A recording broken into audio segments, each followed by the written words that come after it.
ng bayan, maasahan anumang panahon. Magandang araw po sa ating lahat. Narito lang pinakaling update sa binabantayan nating bagyong Tino at sa magiging lagay ng panahon ngayong araw at sa mga kasunod pang mga araw. Lumakas pa bilang severe tropical storm ang bagyong Tino habang ito ay nasa Philippine Sea. Huli itong namataan sa layong 800 kilometers silangan ng Eastern Visayas.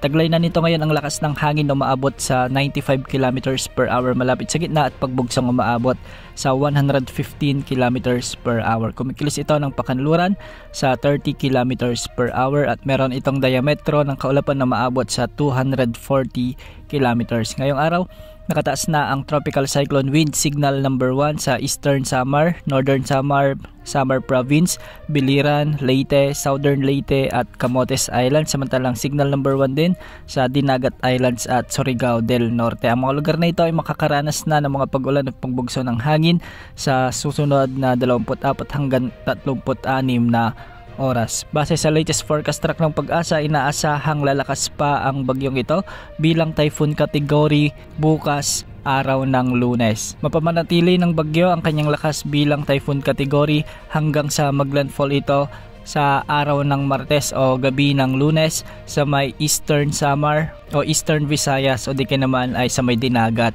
Islands. Tatawirin ng bagyo ang mga lalawigan na sakop ng Leyte Provinces, Northern Cebu, ang Northern Negros Island Region at ang sentro ng Panay Island. Samantala sa araw ng Miyerkules naman inaasahang tatawirin din ng bagyo ang northern part ng Palawan na kung saan posible maapektuhan nito ang mga isla kasama na ang Coron.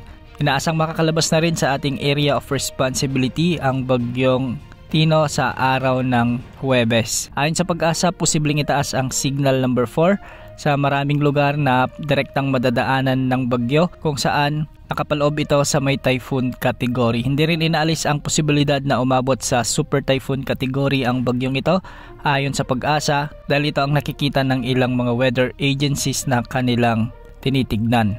Ayon sa Pag-asa, posibleng umabot mula 150 hanggang 165 kilometers per hour ang lakas ng hangin na ibubugso ng bagyong Tino pagka-landfall nito sa may Eastern Visayas o di kaya naman ay sa Dinagat Islands. Kaya malalakas na pagbugso ng hangin na ito, ibig sabihin mapanira at mapaminsalang hangin at ulan ang dala ng bagyong ito. Kaya sa mga kababayan natin sa may Visayas region at ilang bahagi ng Northern Mindanao ay paghandaan ang paparating na malakas na bagyong ito. Para naman sa lagay ng ating panahon sa araw na ito, dahil nga sa epekto ng bagyong Tino, asahan na ang mga pag-ulan at pagbugso ng hangin sa may Eastern Visayas, Dinagat Islands at Surigao del Norte. Trough naman ng bagyong Tino ang magdadala ng maulap na kalangitan na may mga kalat-kalat na pag-ulan at thunderstorms sa Bicol Region, Central Visayas, ang nalalabing bahagi ng Caraga, Misamis Oriental at Camiguin. Samantala, shear line naman ang nakakaapekto sa bahagi ng Isabela, Aurora at Quezon Province. Samantalang amihan o northeast monsoon naman ang magdadala ng maulap na kalangitan na may mga kasamang mahihinang pag-ulan